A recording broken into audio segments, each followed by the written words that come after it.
आप देख रहे हैं हल्ला बोल टीवी। मैं हूं दीपक शर्मा और हमारे साथ हैं तमिलनाडु के पूर्व डीजीपी और कांग्रेस के वरिष्ठ नेता करुणा सागर।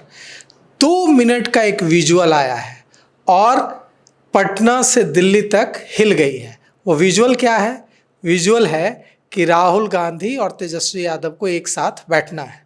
राहुल गांधी एन वक्त पर अपनी सीट एक्सचेंज कर लेते हैं और मल्लिकार्जुन खड़गे को तेजस्वी यादव के बगल में बैठा देते हैं। अब इस पर इतनी सियासत हो रही है कि क्या राहुल गांधी बैठना नहीं चाहते हैं तेजस्वी यादव के बगल में? क्या दोनों के रिश्ते इतने तल्ख हो चुके हैं? अब जब सारे लोग इस पर कई तरह के सवाल खड़े कर रहे थे तो हमने सोचा कि क्यों ना इस पर इन सवालों के जवाब करुणा सागर से ही ले लिए जाए। तो क्या कुछ हो रहा है? देखिए, ये राहुल गांधी जी की संस्कृति दिखाती है, उनकी जो ह्यूमिलिटी है वो दिखाता है, बड़ों के प्रति आदर दिखाता है। देखिए, मल्लिकार्जुन खड़गे जी कांग्रेस के राष्ट्रीय अध्यक्ष हैं और राहुल जी नेता प्रतिपक्ष हैं लोकसभा में। तेजस्वी जी अपने पार्टी के नेता हैं। तो मल्लिकार्जुन खड़गे जी को अगर साइड में कर देते तो वो कांग्रेस की मर्यादा के खिलाफ होता। तो ये सही था कि मल्लिकार्जुन खड़गे जी को वो स्थान दिया गया जो स्थान के वो हकदार हैं। वो बीच में बैठेंगे और उनके दोनों साइड में ये दो युवा नेता बैठेंगे। कहा जा रहा है कि दोनों के बीच बात नहीं हुई। जो वोटर अधिकार यात्रा है उसमें दोनों के बीच जो कॉम्बिनेशन दिख रहा था, जो बॉडी लैंग्वेज दिख रहा था, जो ट्यूनिंग दिख रही थी, वो इस बार मिसिंग थी। कहा जा रहा है कि तल्खी आ गई है, सीटों के बंटवारे को लेकर पेच फंस गया है और इसलिए दोनों भाइयों, बड़े भाई छोटे भाई राहुल गांधी और तेजस्वी यादव के बीच अब वो भाईचारा, वो दोस्ताना नहीं दिख रहा है। ये जो आप नैरेटिव सेट किया जा रहा है, करने की कोशिश कर रहे हैं ना, ये नैरेटिव एनडीए के लोग करना चाहते हैं। बिल्कुल, वो और नैरेटिव शाम में तेजी से बढ़ रहा है, इसलिए मैंने आपसे ये सवाल किया। हाँ, क्योंकि अगर आप एनडीए को देखिए एक सेकंड के लिए, तो एनडीए में आज ही खबर आई है कि कल उपेंद्र कुशवाहा और चिराग पासवान ने सीक्रेट मीटिंग दिल्ली में की है। तो ये क्या दिखाता है? चिराग पासवान और जीतन राम मांझी आमने सामने बहुत सारे मुद्दों पर रहे हैं और खुल के रहे हैं, पब्लिकली रहे हैं। सबकी जो सीटों की डिमांड है वो ऐसी है जिसको कि सम्मिलित करना बीजेपी के लिए संभव नहीं है। तो जेडीयू का जहां तक सवाल है, ये पहला चुनाव है 2005 के बाद जिस चुनाव में जो बीजेपी ने जो गाना दिया, रिलीज किया, वो किया कि विकास की बहार आए हो और अब की बार एनडीए सरकार ये है, जबकि हर बार होता था कि नीतीश सरकार।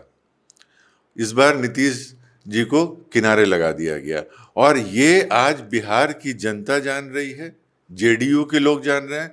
सबको पता है कि नीतीश जी को बस एक मुखौटे की तरह, एक जैसे खेतों में जो हम लोग लगाते हैं डराने के लिए पुतला, उस तरह से इस्तेमाल किया जा रहा है। आप भी जानते हैं कि जब वो चलते हैं, पब्लिक में जाते हैं, तो किस तरह सम्राट चौधरी उनका हाथ पकड़ के उनको हर जगह संभालते हैं कि इधर नहीं जाना है, उधर नहीं जाना है, यहाँ बोलना है, यहाँ नहीं बोलना है। तो एनडीए में क्या चल रहा है ये तो जनता दल यूनाइटेड के प्रवक्ता बता ही रहे हैं। आप यह बताइए कि कांग्रेस और आरजेडी के बीच क्या रिश्ते इतने तल्ख हो गए हैं कि जो दो नेता हैं राहुल गांधी और तेजस्वी यादव, वो एक साथ बैठ नहीं पा रहे हैं, मंच पर बातचीत नहीं हो रही है। नैरेटिव, आपने कहा कि नैरेटिव जानबूझकर सेट किया जा रहा है, तो ये नैरेटिव जो सेट किया जा रहा है यह सच है या झूठ? देखिए, मंच पे जिस तरह की बातें होनी चाहिए उस तरह से बात हो रही है, मंच के पीछे जिस तरह की बातें होनी चाहिए वो बात हो रही है।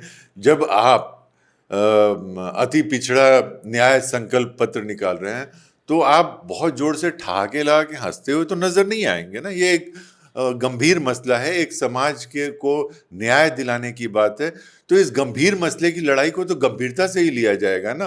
तो वहां पर जो भाव भंगिमा होती है वो अलग होती है। जो आप दोस्ताना माहौल में बात करते हैं, कैमरे के पीछे बात करते हैं, कमरे में बात करते हैं, वो अलग माहौल होता है।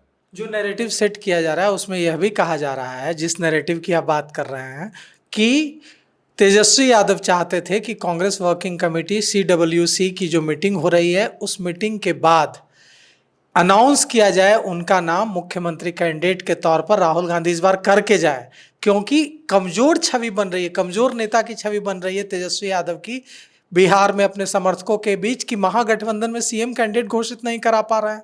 लालू प्रसाद यादव देखिए कैसे कांग्रेस को डिक्टेट करते थे। तो हमारे नेता कमजोर हो गए हैं, इस छवि को बचाने के लिए अब जो है दोनों तरफ से बाहें चढ़ाई जा रही हैं। और आप NDA से तो बाद में लड़ेंगे, अभी जो युद्ध है वो कांग्रेस और RJD के बीच छिड़ चुका है। अब आप बताइए कि आप कह रहे हैं कि तेजस्वी जी ऐसा चाहते थे, किसने ये बात कही है? भारतीय जनता पार्टी, जदयू के लोग कह रहे हैं। भारतीय जनता पार्टी और JDU के लोगों को तेजस्वी जी के अंतर मन में क्या चल रहा है ये पता है? तेजस्वी जी क्या बात कर रहे हैं वो मालूम है?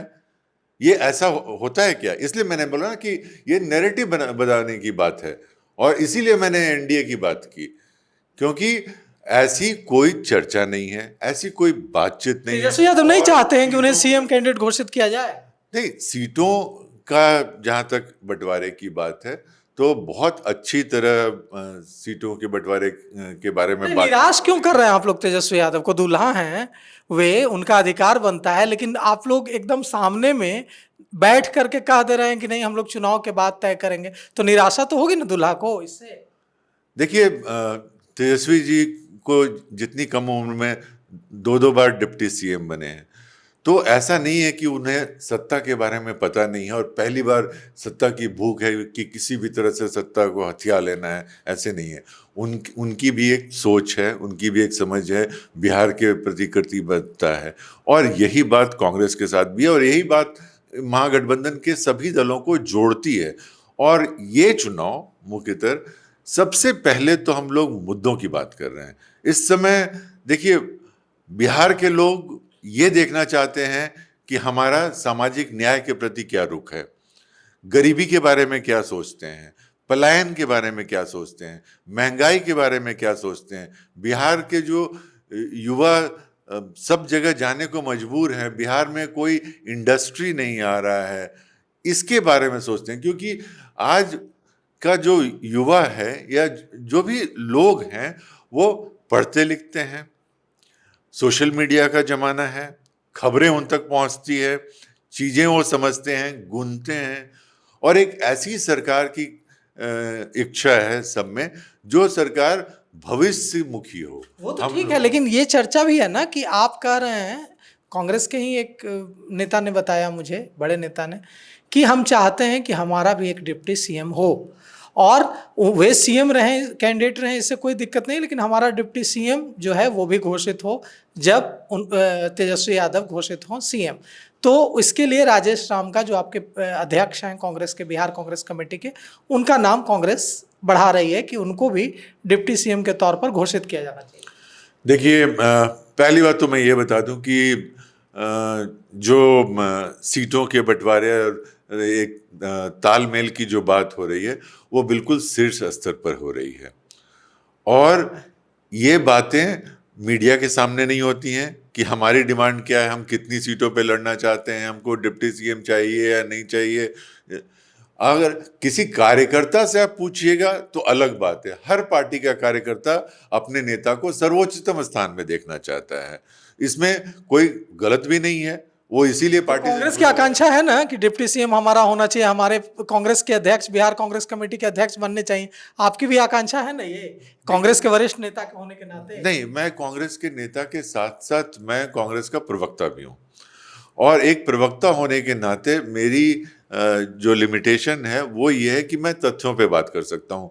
जो बात पब्लिक में है, जो पर्दे के पीछे जो बातें हो रही हैं, वो अगर प्रयासों के आधार पर नहीं बोला जा सकता है, और आप भी ये मेरी मजबूरी समझते होंगे, तो इसलिए मैं उन्हीं बातों पर अपनी टिप्पणी दूंगा जिन बातों के बारे में सबूत पता है, जो एविडेंस है, जो पब्लिक डोमेन में है। बिल्कुल।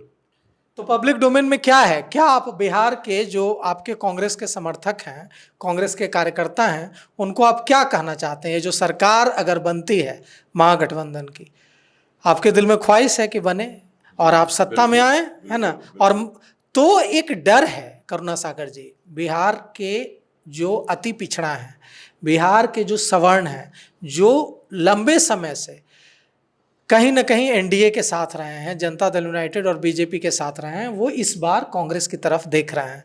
उनको लग रहा है कि कहीं ना कहीं एंटी इनकम्बेंसी वजह हो या जो भी वजह हो, लेकिन उनको दिक्कत ये हो रही है, डर ये लग रहा है कि कहीं राष्ट्रीय जनता दल फिर से जो बात कर रहा है वो कि भूरा बाल साफ करो के नारे दिए जा रहे हैं मंच से, अगर वो दौर आया तो फिर कौन रक्षा करेगा? तो कांग्रेस यह कह रही है अति पिछड़ों को, बिहार के अति पिछड़ों को, बिहार के सवर्णों को, कि कांग्रेस राष्ट्रीय जनता दल को कंट्रोल में रखेगी और भूरा बाल साफ करो जैसे नारे सरकार में आने के बाद नहीं लगाने देगी। देखिए, आपने दो तीन सवाल पूछे दीपक जी, तो एक बहुत इंटरेस्टिंग ये है कि भूरा बाल साफ करने का नारा कभी भी लालू जी ने नहीं दिया। कोई रिकॉर्ड में आप दिखा दीजिए, किसी के सामने बोला। उन्होंने कई बार प्रेस के, आप जैसे जब पत्रकारों ने इंटरव्यू लिए हैं तो उन्होंने ये कहा है कि ये बात मीडिया में आई और मीडिया में चली। उन्होंने ऐसी बात कभी नहीं की थी। अभी जो भूरा बाल की बात हुई है वो किसने शुरू किया है और वो किसके साथ है? मंगनीलाल मंडल ने कहा। आनंद मोहन, शुरुआत आनंद मोहन ने, मंगनीलाल मंडल ने कहा, उसके बाद आनंद मोहन ने कहा कि इस बार भूरा बाल डिसाइड करेगा कि सत्ता में कौन है। आनंद मंगनीलाल मंडल जी ने क्या कहा वो तो मैंने देखा भी नहीं है, लेकिन आनंद मोहन जी ने कहा कि भूरा बाल इस बार सत्ता डिसाइड करेगा और एक नए नैरेटिव की बात की, पहली बात।